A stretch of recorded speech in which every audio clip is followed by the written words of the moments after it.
তো দেখো, আমি তো প্রতিদিন রাতে চুল বেঁধে ঘুমোই এবং সকালে উঠে চুলটি খুলে দিই, কারণ অতিরিক্তক্ষণ যদি চুল বেনুনি করে রাখো তাহলে চুলটি খারাপ হয়ে যায়, রাফ হয়ে যায়। তার কারণে আমি চুলটা অতিরিক্তক্ষণ বেনুনি করে রাখি না। আর দেখো, আমার চুলটা খুলতে কতক্ষণ টাইম লেগে যাচ্ছে।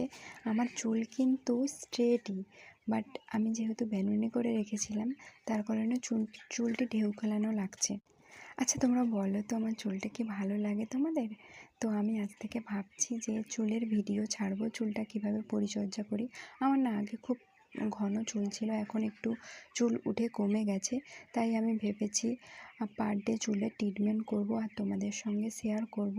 তাহলে তোমরাও দেখে নেবে আমি কিভাবে চুলের যত্ন নিই। আমার চুলটা যত্ন করার জন্য আমি কি কি প্রোডাক্ট ব্যবহার করি, এবং আমি বাড়ির তৈরি প্রোডাক্টই ব্যবহার করি। আমাকে ফলো করে